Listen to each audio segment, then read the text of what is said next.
नमस्कार प्यारे बच्चों। पिछली कक्षा में हमने हरिवंश राय बच्चन जी की जीवनी के बारे में पढ़ा था और उनकी कविता आत्मपरिचय की कुछ काव्य पंक्तियों को भी हमने पढ़ा था। तो आज की कक्षा में हम उसके आगे की काव्य पंक्तियों को पढ़ेंगे, उसकी व्याख्या के बारे में जानेंगे। तो आइए कक्षा की शुरुआत करते हैं इन काव्य पंक्तियों के साथ। कवि कहता है कि मैं निज उर के उद्गार लिए फिरता हूँ, मैं निज उर के उपहार लिए फिरता हूँ, है यह अपूर्ण संसार न मुझको भाता, मैं स्वप्नों का संसार लिए फिरता हूँ। मैं जला हृदय में अग्नि दहा करता हूँ, सुख दुख दोनों में मग्न रहा करता हूँ। जग भव सागर तरने को नाव बनाए, मैं भव मौजों पर मस्त बहा करता हूँ।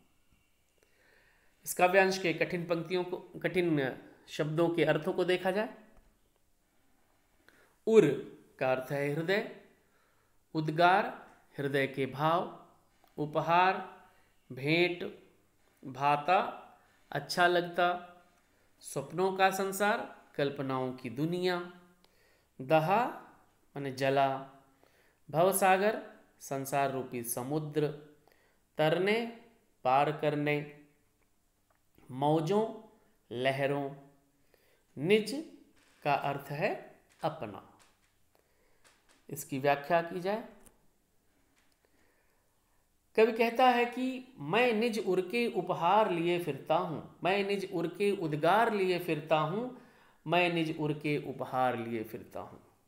कवि कहता है कि वह अपने हृदय के उद्गार अर्थात हृदय की वाणी को अभिव्यक्त करना चाहता है, उसे बताना चाहता है, प्रकट करना चाहता है। वह हृदय के स्नेह रूपी उपहार को इस संसार को देना चाहता है। कवि अपने हृदय के उद्गार को अपना सर्वप्रिय उपहार मानता है। वह हृदय के कोमल भावों को इस दुनिया को प्रदान करना चाहता है।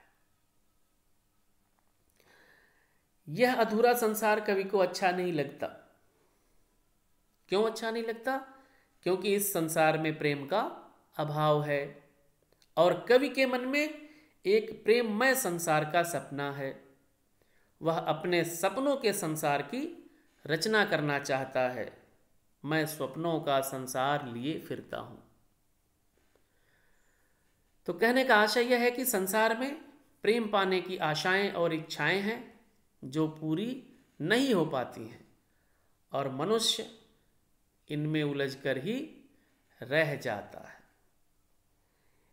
तो इसी कारण से कवि कहता है कि मैं जला हृदय में अग्नि दहा करता हूं, मैं जला हृदय में अग्नि दहा करता हूं, सुख दुख दोनों में मग्न रहा करता हूं। यहां पर दहा शब्द कवि ने नहीं कहा कि मैं जला हृदय में अग्नि तपा करता हूं, क्योंकि यहां पर दहा शब्द का प्रयोग सायास हुआ है।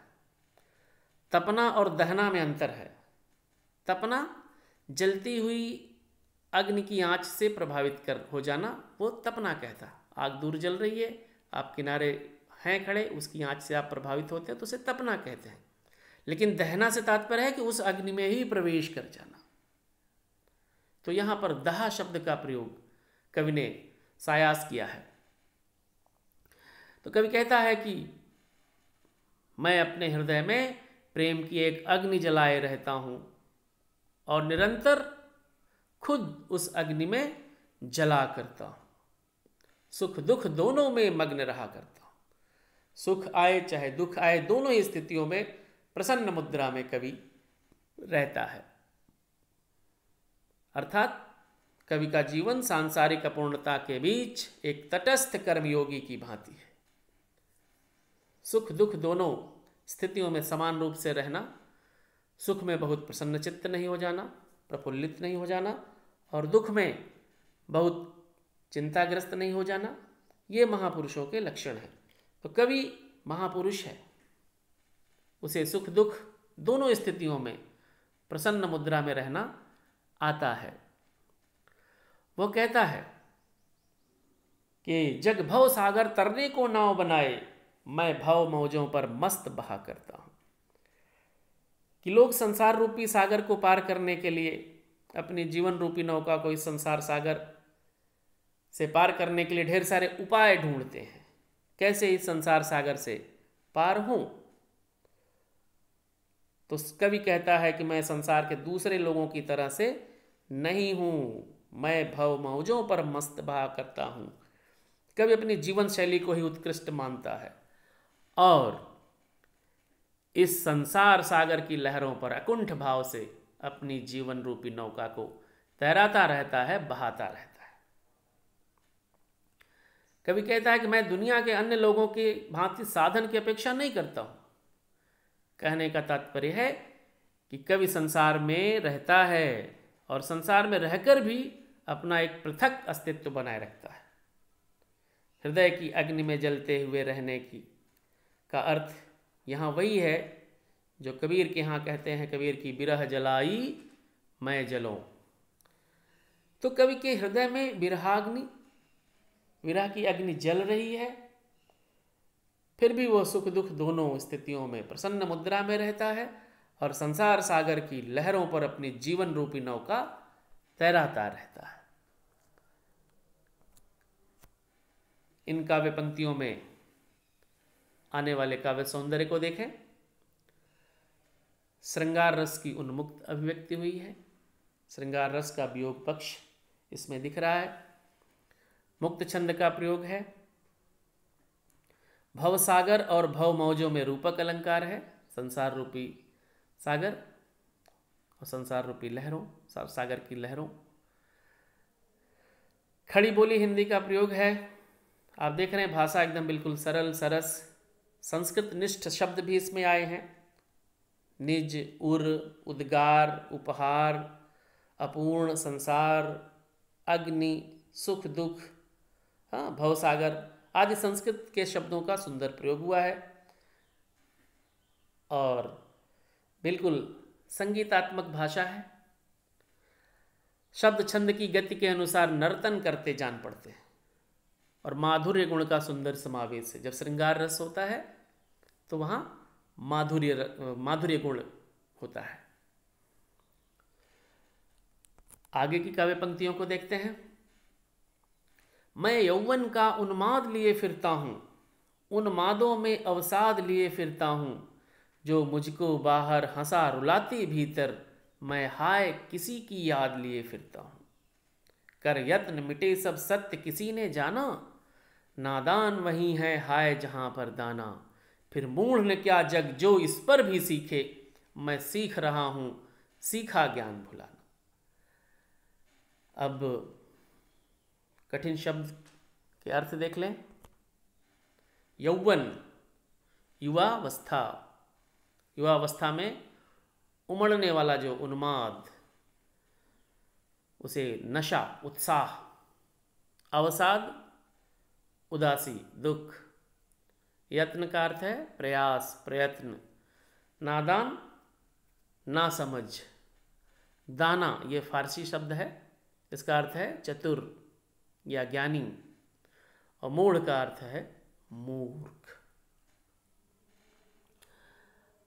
अब इन पंक्तियों की व्याख्या देखते हैं।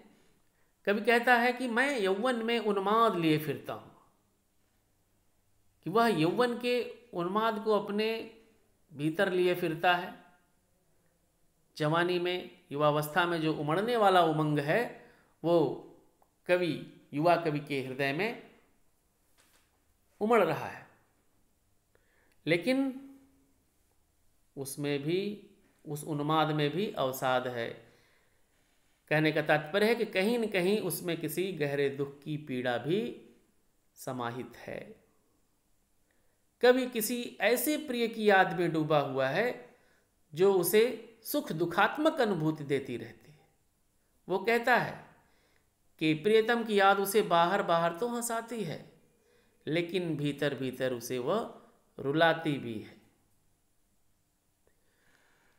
स्पष्ट रूप से यहां प्रिय से वियोग की स्थिति है और तथा उससे उत्पन्न करुण या दुखद स्मृति है।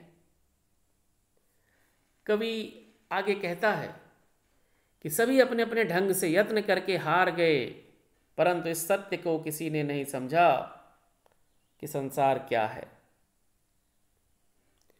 संसार के बारे में जानने की कोशिश सबने की, परंतु उसके वास्तविक स्वरूप को किसी ने नहीं जाना। आगे कभी कहता है कि नादान वही है हाय जहाँ पर दाना, जहाँ दाना है वहीं नादान होते हैं। अर्थात जहाँ बुद्धिमान लोग हैं, अक्लमंद लोग हैं, वहीं नासमझ लोग भी हैं। इस संसार में सब कुछ उपलब्ध है, लेकिन संसार में खालीपन भी है, रिक्तता का एहसास भी है।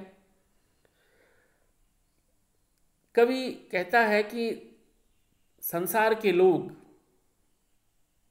अजीब व गरीब हैं, उनका रवैया, उनके रहने का रंग ढंग बिल्कुल अजीब है।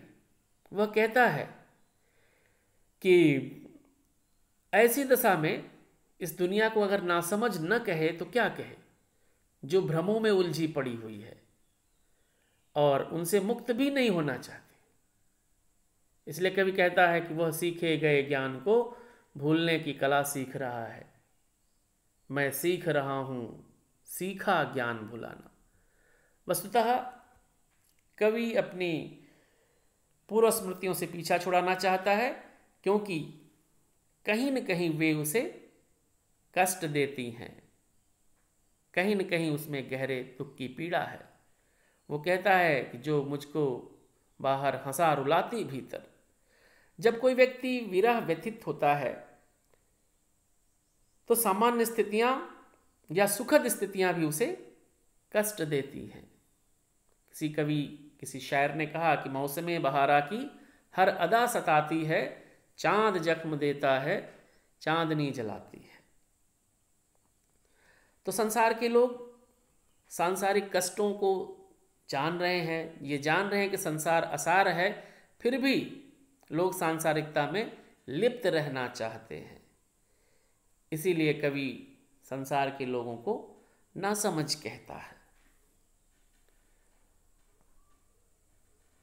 काव्य सौंदर्य पर चर्चा करें। भाषा सहज, सरस और प्रवाह युक्त है। साहित्यिक खड़ी बोली का प्रयोग हुआ है।